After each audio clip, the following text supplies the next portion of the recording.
Alléluia. Nalingi na baba na okotaka déjà. Nalingi ozala olingi ozalaka te. Nalingi omibima na kati na yo. Nalingi omibosana. Les Saint-Esprit alekaka bisika ndenge wana.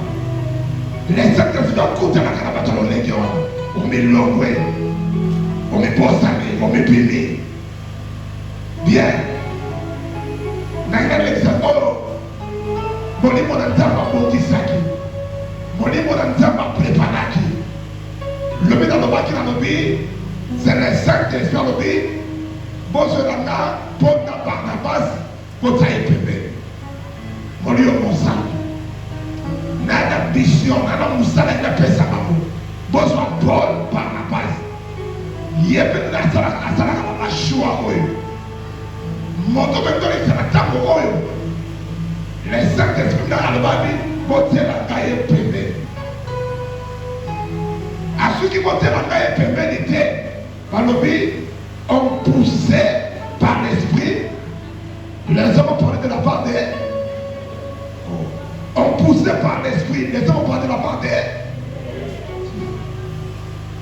C'est quand on n'a pas rentré parce qu'on a poussé l'esprit. La ligue moto dans la qui sera tango, on bosse au canisa, tout ça canaille, tout ça canaille. Tolia kanaye, tomera kanaye. Oh, papa na manika, bosana. Papa na majeso, bosana. Mais on poussait par l'esprit, les hommes pas de la part d'eux. Dans mon moment où Dieu est parmi nous. Avec dans Moïse, dans mon salon Dieu, na katabana. Donc, à tel que ça va monter mon katabana partout.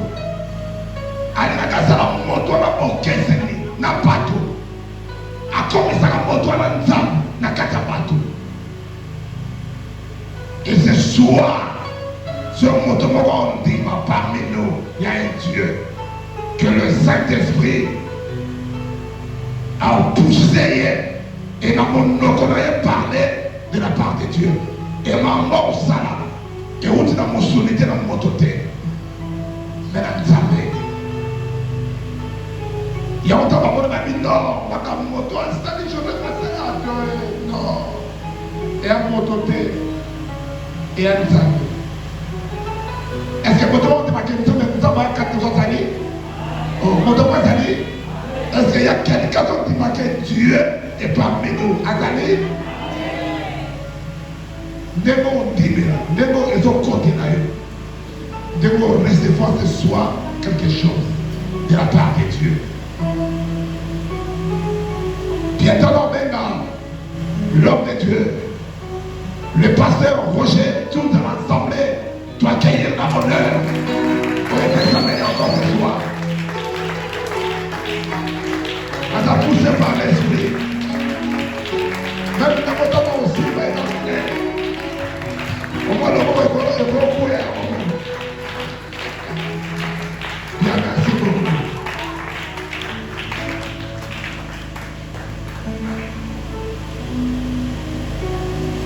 Amen.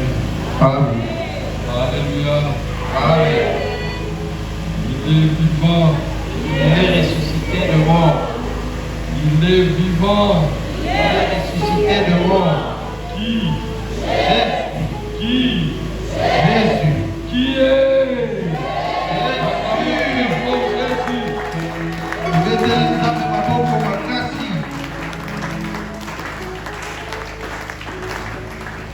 Nous sommes toujours debout et nous allons honorer la parole afin que nous puissions nous asseoir une fois pour toutes. Nous sommes dans le livre d'Exode, le chapitre 3, versets 1 à 5. Je lis au nom de Jésus. Moïse faisait perdre le troupeau de Jéthro, son beau-père. Moïse azalaki koleisa bibele ya Jetro bokilo na ye, sacrificateur de Madian. mpe nganga na Nzambe ya Madiani. Et il les mena il mena les troupeaux derrière le désert amemaki bibwele mosika kati na esobe et vint à la montagne de Dieu à Horeb. mpe akomaki na Orebi ngomba ya Nzambe. L'ange de l'Éternel lui apparut dans une flamme de feu au milieu d'un buisson. Kuna anjelu ya Yawe abimelaki ye kati na ndembo ya moto oyo ezalaki komata. Moïse regarda Moïse amonaki et voici le buisson était tout en feu mpe amonaki nzete moke yango kopela moto et le buisson ne se consumait point. kasi ezalaki kozika te. Moïse dit, Moïse abilobelaki je veux me détourner pour voir quelle est cette grande vision et pourquoi le buisson ne se consume point. tika ete nabaluka mpo ete natala emoniseli oyo ya kokamwa mpe nayeba mpola nini nzete moko oyo ezali kozika te. L'Éternel vit qu'il s'est détourné pour voir et Dieu l'appela du milieu du buisson et dit, ntango Yawe amonaki ete Moïse azalaki kobaluka mpona kotala abengaki ye mpe alobaki Moïse, Moïse. Moïse, Moïse. Elle répondit, me voici. Azongisaki ngai oyo. Dieu dit, Nzambe alobaki n'approche pas d'ici. kopusa na awa te. Ôte tes souliers de tes pieds. Longola basandale na yo na makolo. Car le lieu sur lequel tu te tiens est une terre sainte. Pamba te esika oyo otelemi ezali mabele ya bule. Parole du Seigneur. Liloba na Nzambe. Nous acclamons la parole du Seigneur. Tobete liloba na Nzambe maboko. Et nous mettons Pe tofandi na kombo na Yesu. le deuxième passage pour ce qui est écrit, mais nous allons lire une portion de ce que je vais dire maintenant. Litangi ya mibale mpona babaza kokoma kasi tokotanga kaka eteni moko na kati na yango. Nous sommes dans les Actes des Apôtres, le chapitre 1, le verset 13 à 26. Amen. Et Actes des Apôtres, chapitre 2, verset 1 à 4. Mais nous allons lire tout simplement Actes 2, verset 1 à 4. C'est la lecture que je vais faire maintenant. Amen. Le jour de la Pentecôte, Tango mokolo ya Pentecote, ils étaient tous ensemble dans le même lieu. bango nyonso basanganaki esika moko. Tout à coup, il vint du ciel un peu comme celui d'un vent impétueux. Mbala moko lokito moko eutaki na likolo lokola lokito ya mopepe Et makasi. remplit toute la maison où ils étaient assis. Mpe etonisaki ndako mobimba epai wapi bazalaki kosangana. Des langues semblables à des langues de feu leur apparurent séparées les unes des autres. Bamonaki biloko moko lokola ndemo ya moto kokabwana mpe kovanda na moto ya moko na moko kati na bango. Et se posèrent sur chacun d'eux. Bongo nyonso batondisamaki na molimo mosantu mpe babandaki koloba. Ils furent tous remplis du Saint-Esprit et se mirent à parler en d'autres langues selon que l'Esprit leur donnait de s'exprimer. Batondisamaki na molimo mosantu mpe babandaki koloba na nkota mosusu ndenge molimo azalaki kolakisa bango. Amen, amen. Amen. Alléluia. Amen. Nous sommes arrivés à notre avant-dernier jour, mais c'est le tout dernière soirée. Tokomi na soirée na biso ya suka. Terminons la session la vacation soir tozosilisa session ya pokwa aujourd'hui. lelo.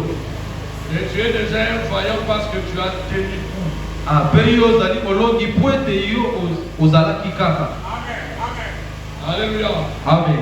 Malgré les multiples occupations, Atako baoccupation ebele, malgré les obstacles, atako baobstacle ebele, malgré les embouteillages, atako baembouteillage, malgré les difficultés de transport, atako bapasi ya transport, tu es là. yo oza wana. Est-ce que le Dieu que Dieu venait écouter, parce que tu n'es pas venu écouter un homme. Tika ete nzambe oyo oye koyoka po ete yo oye koyoka moto te. Comme je l'avais dit le premier jour, Lokola nalobaki mokolo ya liboso, il ne te laisse pas indifférent. akotika oyo lolenge wana te. Amen. Amen. Je bénis mon Dieu pour cette grâce qui m'est encore donnée Napamboli nzambe mpo na nkolo epesameli nga lisusu de me tenir devant vous en ce jour. ya kotelema liboso na bino mokolo ya lelo. Car dormir et se réveiller est une grâce émanant de Dieu. Po ete kolala mpe kolamuka eza ngolu kouta na nzambe. Merci à mon père Dadi Ngoyi, Matondi na papa na ngai adadi ngoi qui est mon père, oyo azali papa na ngai qui est votre père, mpe azali papa bino qui est notre père aussi. mpe azali papa na biso mpe. Amen. Amen. Je remercie l'homme de Dieu, Dadi, merci papa. Napesi matondi na moto na nzambe dadi matondi. Et merci à tous les hommes de Dieu, Mpe matondi na banganga nzambe nyonso. les compagnons de lutte. Baninga na nga na etumba. Amen. Amen. Hier, j'ai aimé ce que Dali a dit présentement là. Lobi na sepelaki na oyo papa lobaki. J'ai vu ça en image, j'ai vu ça en audio, j'ai entendu en audio et j'ai vu les images. Namoni yango na ba image pe na yoki yango na ba audio. Ce que j'ai aimé, Oyo na sepelaki nango c'est ce que un bon nombre de gens ont dit. ezali oyo bato ebele balobaki pe. Ils ont dit, bah, mon frère, il y a Philadelphie. Donc, ils ont reconnu en ces deux hommes-là, basosoli kati na bato mibale non seulement des hommes politiques, ete bazalaki kaka bato ya politike te, mais des frères en Christ. kasi bazalaki bandeko kati na Yesu. C'est une grâce, hein? Yango eza ngolu. Amen. Amen. Alors, c'est de même nous ici, lolenge moko pe biso awa les compagnons de lutte. baninga na etumba Je crois que Dieu va nous aider dans les années à venir. nandimisa ete nzambe akosunga biso na bambulu eza koya, Et Dieu bénisse ce doxa, ete nzambe apambola orchestre doxa parce que vous étiez aussi là à la hauteur de votre tâche. po ete bino bozalaki wana pena na mosala na bino. Le Saint-Esprit et nous.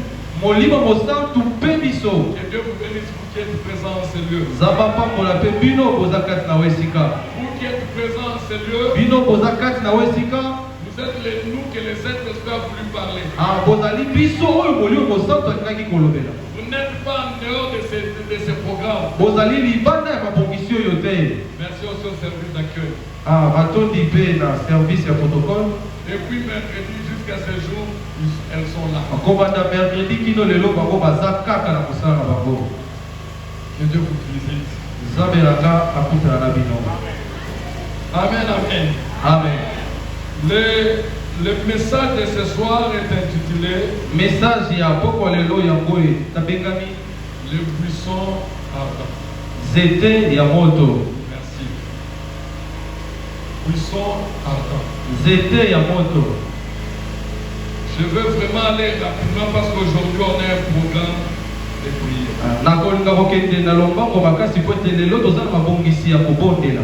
Le Saint-Esprit ne se limite pas tout simplement à la parole. molimo mosantu asukaka kaka na maloba te.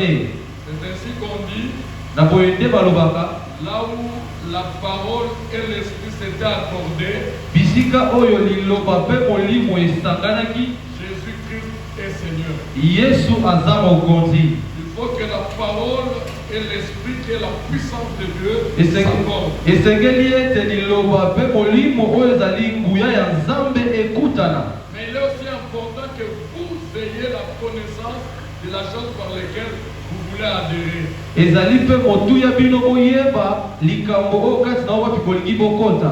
L'esprit sans la connaissance, c'est l'occultisme. molimo na kozanga boyebi ezali bondoki. La parole sans l'esprit, ce sont des théories, des dogmes. liloba na kozanga molimo eza nango kaka lokola masapo maloba. Il faut que dans notre vie, esengeli ete na bomoi na biso nous manifestions à la fois la parole et l'esprit. totalisa oyo ezali liloba mpe molimo. Vous savez, il y a certaines personnes eza na bato mosusu où la parole ne passera pas. bao wapi epa na bango liloba ekoleka te. Il faut directement amener la démonstration de la puissance. esengeli mbala moko kokende na demonstration ya nguya. J'étais avec un collègue de travail, nazalaki na moninga moko ya mosala. il est témoin de Jéhovah. ye azali témoin de Jéhovah. Mais pendant qu'on était en train d'échanger, kasi ntango tozalaki kosolola il me dit qu'il a un enfant qui est asthmatique. ayebisi nga azalaki na mwana moko azobela asthme. Cet enfant, depuis sa naissance jusqu'à cet âge qu'elle a, elle est toujours dans ces crises-là. mwana wana uta kobotama na ye kino mbulu akokisaki aza kaka na likambo Et yango. pendant qu'on était en train de parler, on lui a appelé au téléphone pour lui dire l'enfant fait une crise. ntango tozalaki kosolola babengi na telefone mpona koyebisa ete mwana na ye asali crise. Elle était dans tout son état et elle voulait rapidement partir, mais comment avec tous ces embouteillages? ye azalaki na balolenge na nyonso azalaki koloba kutu kokende na lombango makosala ndenge nini na Elle a bambuteyage. commencé à échanger avec moi sur l'état de son enfant. akomaki kosolola nanga mpona likambo ekomelaki mwana na ye. Pendant qu'on échangeait, ntango tobandaki kosolola l'esprit m'a dit, molimo alobi na ngai mais c'est ça une occasion pour toi, non? yango mpe eza libaku mpo na yo. Alors j'ai compris que les témoins de Jéhovah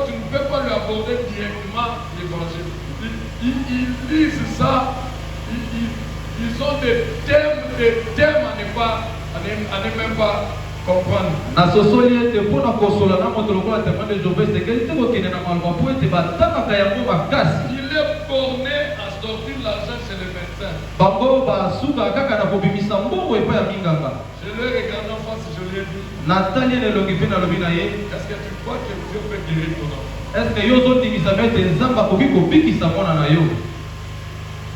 Va regarder là. Atalinga pa seki.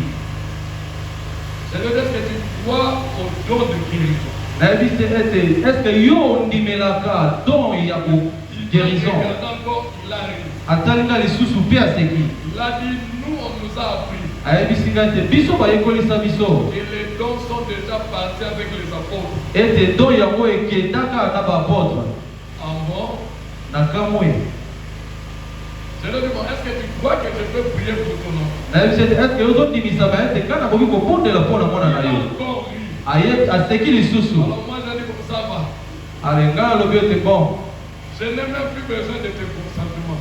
Nalingi lisusu kata te koyoka yo. Mais j'ordonne là où cet enfant se trouve. Kasi nazopesa mitindo bisika mwana wana azali. Cette crise qu'il a, Crise oyo aza nango la quitte au nom de Jésus. ezolongwa ye na kombo na Yesu. Comme dans un théâtre. Lokola ezalaki na théâtre moko. 10 minutes après, on lui appelle pour lui dire, babengi ye mpona koloba na ne ye viens plus, koya lisusu te. la crise est rétablie. Crise elongwe mpe mwana azongi na makasi. Il m'a regardé. Atali ngai Il a dit, ne crois pas que c'est toi. ayebisaka kokanisa te ke eza yo. Amen.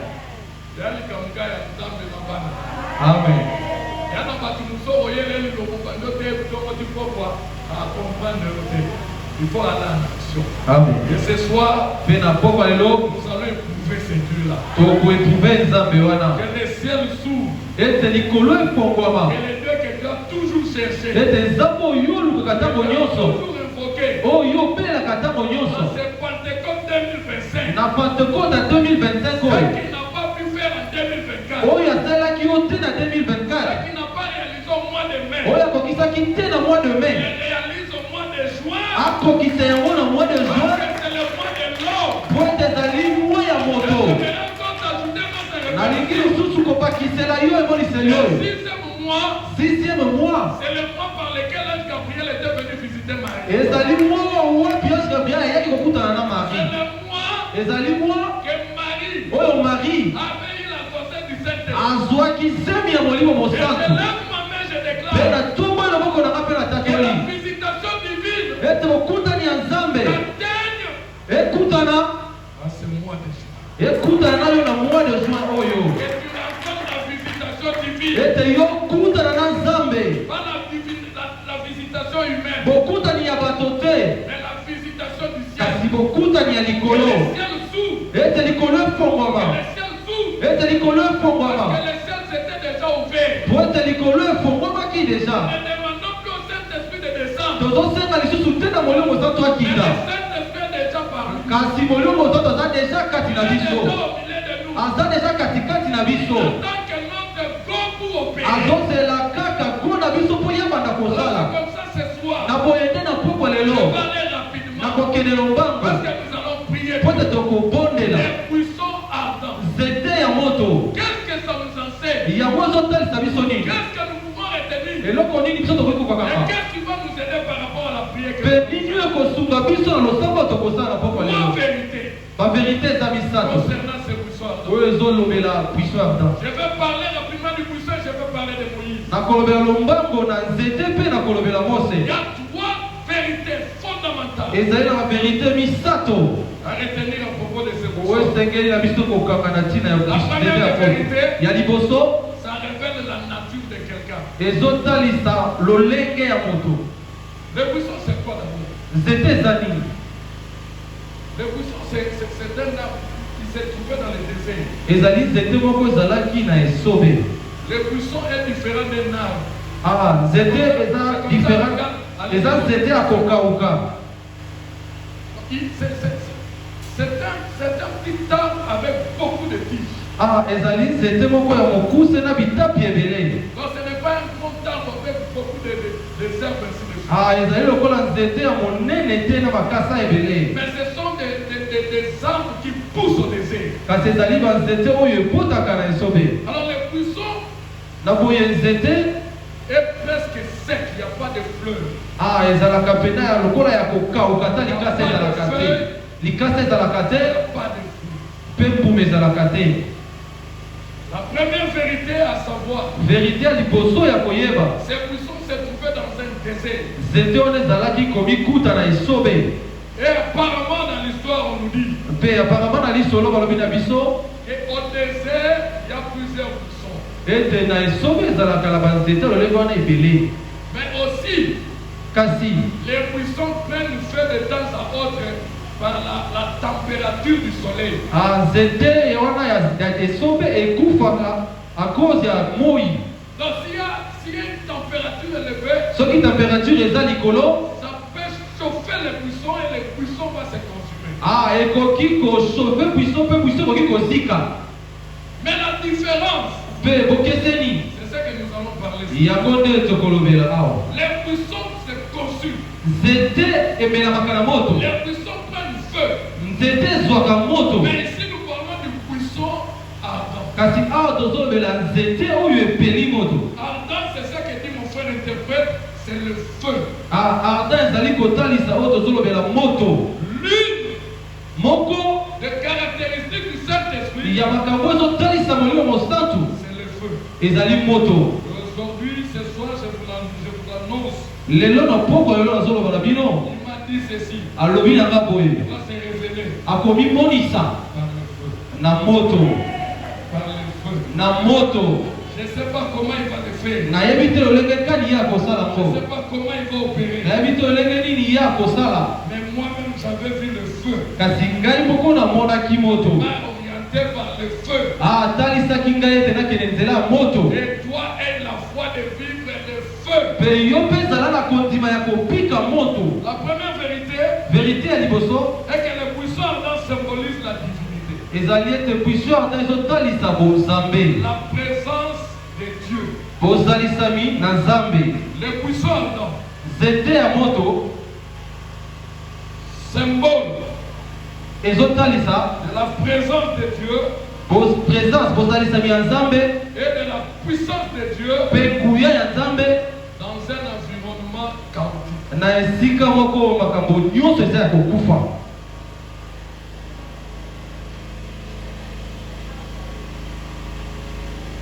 C'est ça un chrétien. Yango nde kozala mokristo, C'est ça moi et toi. yango nde ngai mpe yo.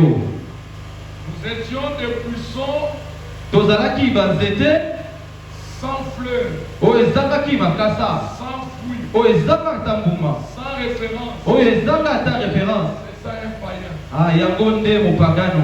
On était des hommes Tozalaki bato qu'on ne pouvait même pas regarder deux fois. oyo bakokaki ata kotala mbala mibale te, On ne pouvait même pas donner une chance pour l'avenir. oyo bakoka kopesa ata chance mpo na lobi te.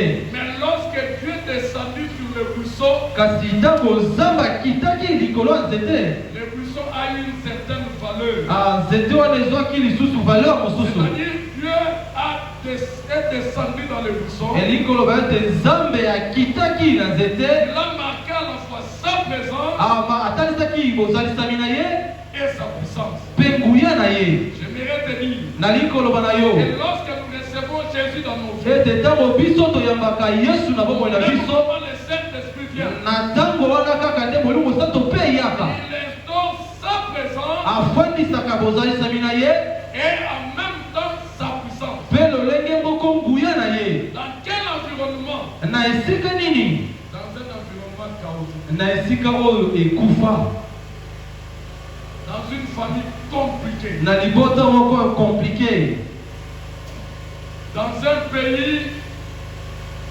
où on se demande est-ce que demain va se réveiller. na mboka moko toza komituna eske lobi tokokoma ngo. Dieu ne tient pas compte ni de ta famille. Yesu aladelaka ata libota na yo te, Il ne tient même pas compte de ton niveau d'études. atalaka na ye ata lolenge na yo niveau na yo ya kelasi Il ne te, tient même pas compte de ton poids. atalaka ata poids na yo te. Lorsqu'il se décide de venir vers toi, Ntango ye azwaka mokano ya koya pene na yo, il vient et il se ayaka pe afandaka. Et comme ça, je te dis, Na boyende na solo bana le yo. Saint-Esprit n'a pas besoin que tu saches parler français, anglais ou lingala. Ete molimo mosantu aza na ntina te yo oyeba koloba français to lingala to Le anglais. Saint-Esprit n'a même pas besoin de savoir si tu as un compte en banque ou pas. Molimo mosantu azali ata na ntina te ya koyeba soki oza na compte na banque to te. Le Saint-Esprit n'a pas besoin de connaître tes connaissances et tes savoirs. Molimo mosantu azali na ntina ya koyeba te oyo oyebi. Hier, Lobi il était descendu dans un buisson. akitaki likolo ya nzete. Dans Actes des Apôtres, Na acte des il apôtres avait rempli des hommes. atondisaki bato. Et aujourd'hui, Pe lelo il va opérer la part. akosala na bomoi na yo. C'est ce qui démontre Yango nde ezotalisa la nature impérissable de Dieu. akozala ya nzambe oyo esilaka te. La nature impérissable de Dieu. Kozala ya nzambe oyo esilaka te. Lorsque nous vivons avec le Saint-Esprit, Ntango biso topikaka na molimo mosantu, les gens peuvent périr. bato bakoki kosila. Mais nous, Kasi biso on ne peut pas être atteint. biso tokosimbamaka te. Amen, amen. Amen.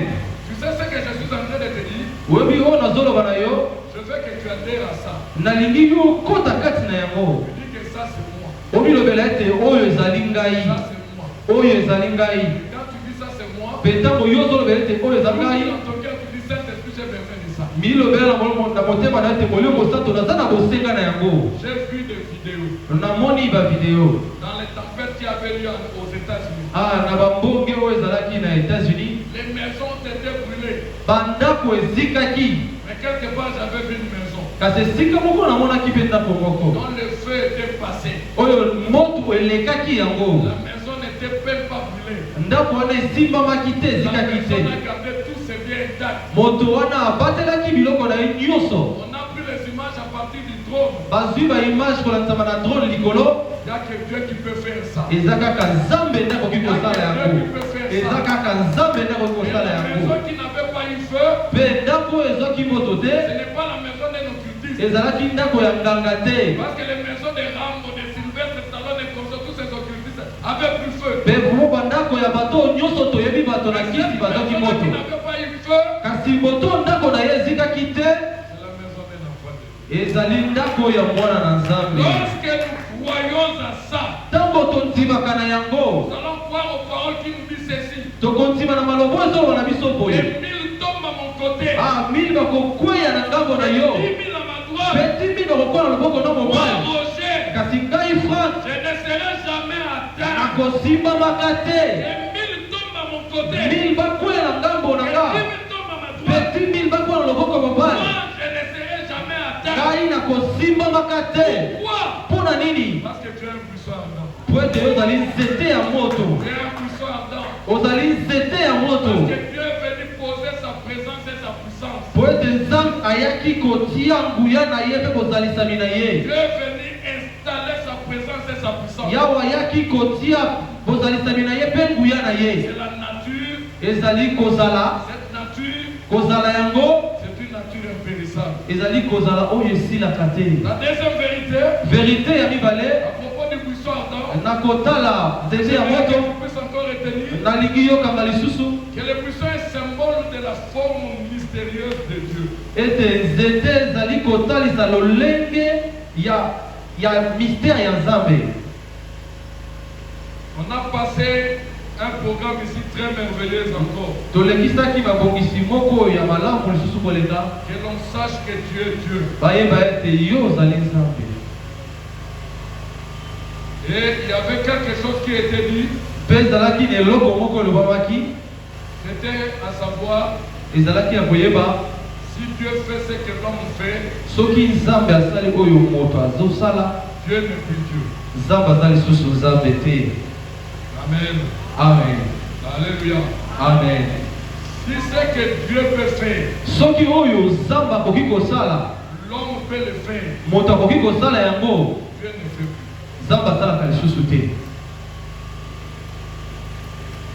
Mais Dieu intervient que Kasi nzambe akotaka kaka lorsqu'il s'agit de domaines qui imposent, puis qui demande sa divinité. Tango etala ezalaka likambo etalaka bonzambe na yo esengaka kaka bonzambe na ye. Et les buissons ardents Mpe nzete ya moto nous renseignent ezolobela biso la forme mystérieuse de na Dieu. lolenge mysteri ya kozala ya Nzambe. Comment un si grand Dieu, Lolenge nini nzambe munene un créateur du ciel et de la terre, mokeli ya likolo mpe ya mabele peut descendre jusqu'à se cacher dans un buisson. akoki kokita kino na kobombama na nzete On moko. dit que la voix était sortie du buisson. L'Éternel appelant Moïse, il fut à l'intérieur du buisson. Comment on peut expliquer ça? Po bazotalisa na biso ete mongongo neutaki na kati na nzete nzambe azalaki kobenga Mose na kati na nzete. Lolenge nini bakoki koexplike Ça, yango? c'est le mystère de Dieu. Yango ezali mystère ya Ça, Nzambe. c'est le mystère de Dieu. Yango ezali mystère ya Nzambe. Comment toi, un humain, Lolenge nini yo moto tu peux dire que tu as en toi le créateur? okoki koloba ete yo oza na kati na yo mokeli Une créature de la créature qui peut porter l'autre. na mokeli ndambo ekelamu nani akoki komema moninga. La logique te dira, Logike ekoloba na yo c'est le créateur qui porte la créature. ete mokeli nde amemaka ekelamu. Mais dans le mystère de Dieu, kasi na mabombami ya on Nzambe nous dit, bakoloba na biso l'homme a Dieu en lui. moto azali na Nzambe kati na ye. Ça, c'est le but de calcul de l'homme. yango ezali susu kalkuli ya bato Et te lorsque nous croyons à ces choses, ete ntango biso tozondimela makambo oyo ça porte dans la vie de miracle. ezali porte ya bamiracle na bomoi na biso. Comment un si grand Dieu lolenge nini nzambe oyo monene peut habiter en moi? akoki kobika kati na Comment ngai. un Dieu puissant lolenge nini nzambe oyo atonda nguya peut mettre sa demeure dans ma vie? akoki kotia ekuke na ye na bomoi na nga. Il est où? azali wapi? À la tête? na moto, Ici? na libumu, na nzoto. Il est où? aza esika nini? Je n'ai pas besoin de voir où il est. nazaka bosenga te ya koyeba komona bisika nini azali. Je crois qu'il est en moi. nandimisami ete aza kati na nga. Je crois qu'il est en moi. nandimisami ete aza kati na nga. Je crois que je ne suis jamais seul. nandimisami ete nazalaka ngai moko te. Si je marche, ntango natambolaka je peux dire, nakoki koloba tu es là, yesu oza wana, tranquille. oza tranquille, Cholestérol, ça va? ça va. Amen, amen. Amen. Ça, c'est le mystère. yango ezali mabombami ya Un nzambe. Dieu qui habite l'homme. nzambe moko afandaka na Mais kati ce ya moto. mystère, kasi mabombami yango dans ces tests du buisson, na maloba oyo ya nzete ya moto il se traduit ezomitalisa par un buisson na nzete qui brûle, oyo ezopela moto mais ne se consume point. kasi ezozika te. Amen. Amen. Bon, tu es le poisson, t'as 14 jours. Mais bah, nous, quand on a eu l'eau, nous avons besoin de nous faire un Amen. c'est voilà, je dis à quelqu'un, je ne sais pas qui. Amen.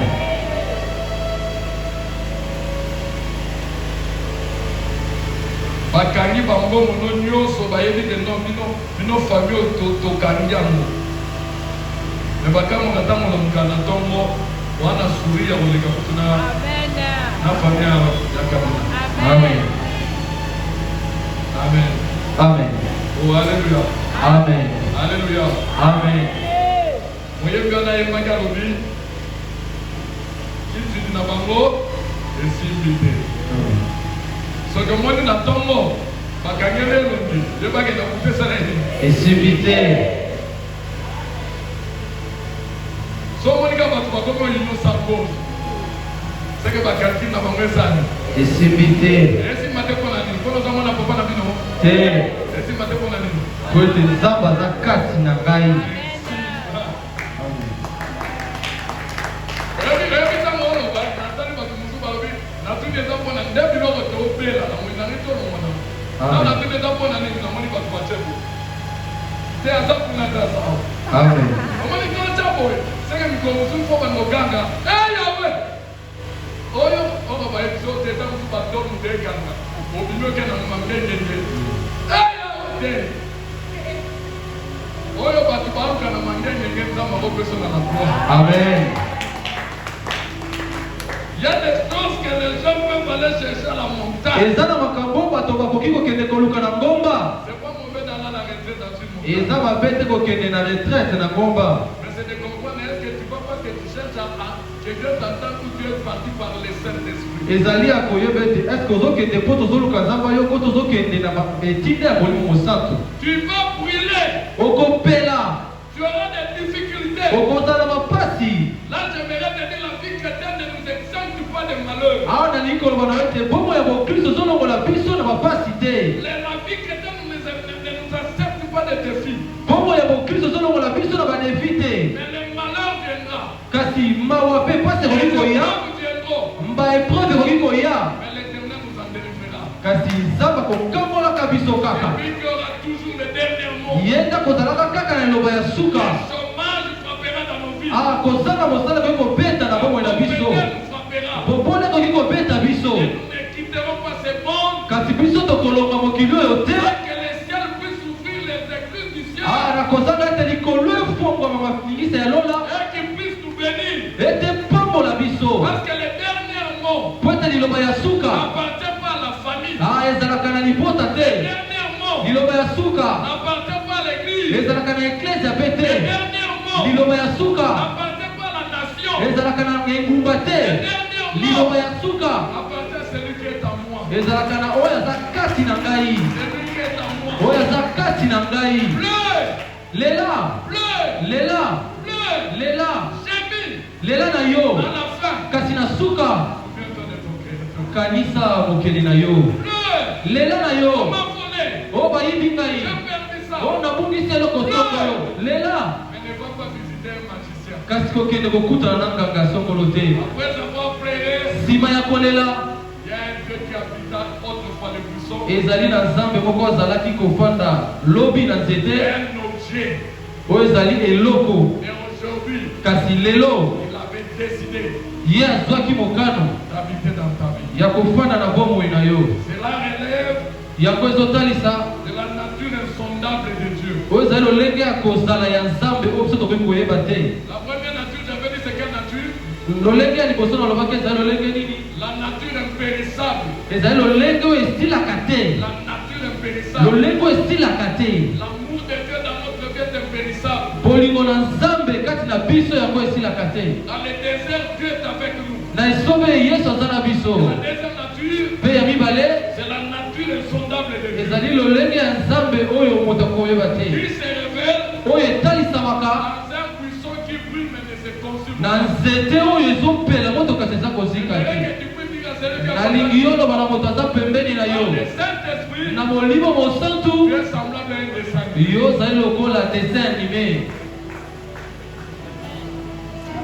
Revenez bien, revenez bien. Now you are going to go to Manuela.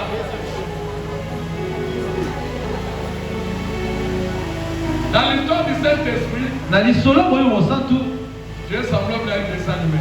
ozali lokola dessin animé Tu comprends ce que je suis en train de dire? nazososola oyo nazoloba Natikala kotala dessin animé moko te basala matanga ya dessin animé. amen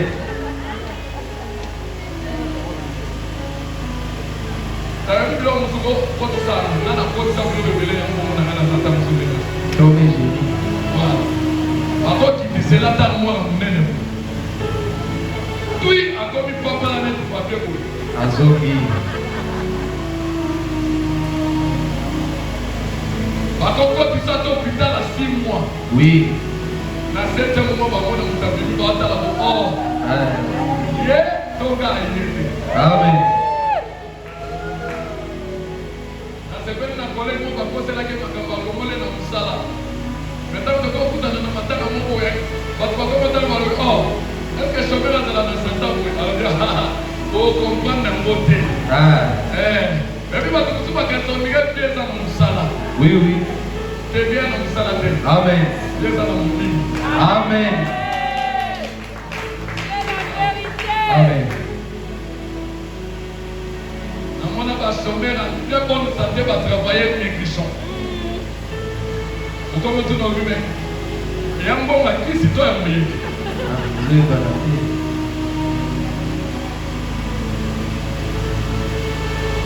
Je vis des gens très bien et bien positionnés dans la richesse. namoni bato misusu na bozwi pena ya malamu mingi motani na kati ya libota aana droit bana ya kiseni moto là. Ah là là. Moi, on a mis balai. Je sais.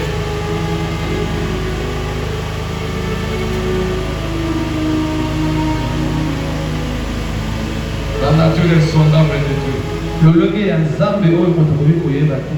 Troisième vérité pour terminer. Vérité ya misato mpona kosukisa Le kusanda nzete ya moto attire ebendaka la gloire de Dieu. nkembo na nzambe.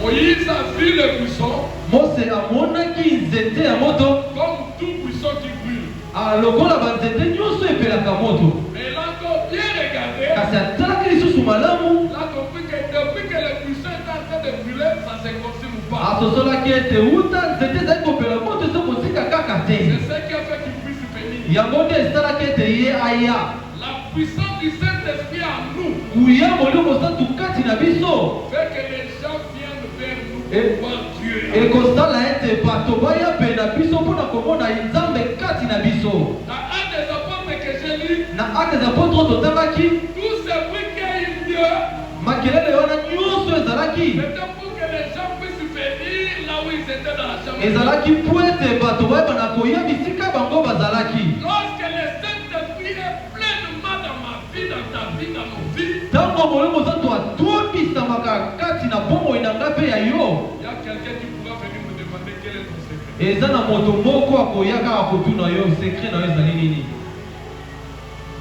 Osala nini? Osala vraiment nini? Osala nini? Biso tobandi eloko tokwei, tosala eloko tokwei, tosala nini?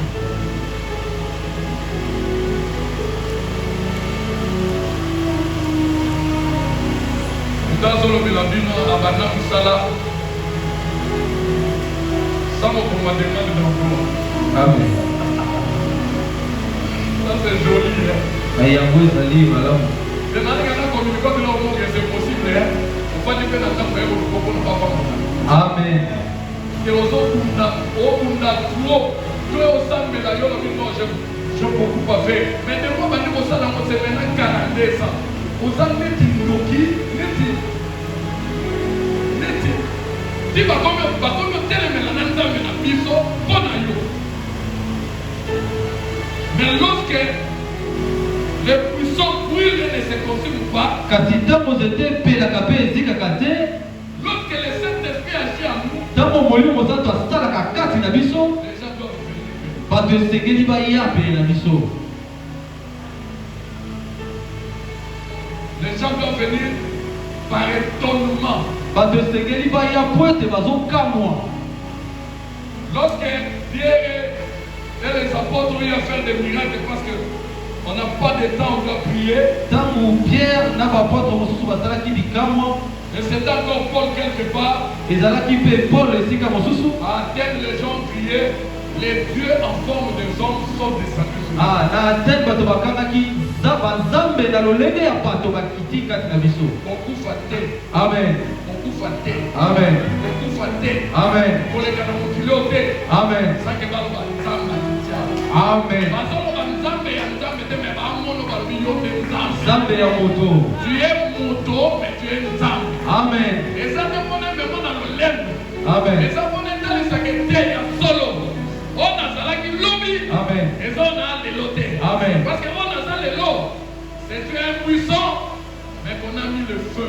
Nazali nzete kasi oyo batie moto. Impuissant, Nzete qu'on a mis le feu. oyo batie moto. J'aimerais que tu te lèves parce que nous voulons prier. Nalingi ete yo telema mpo te tolingi tobondela. Otelema namona koma pepele oyo te bakolia lolobi.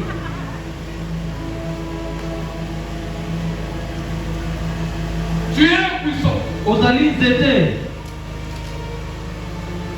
Papa, yo même tu es par exemple pour te faire la carte. Ça là il n'a pas mal. Eza na banzambe ni balemo bazali banzambe me bapepesaki bonzambe na bango. Moko babimisie abimisi banda jardin mosusu akokota na ndambo nganga. Me wana lolenga banzambe te. Amen. Wana lolenga banzambe te. Amen.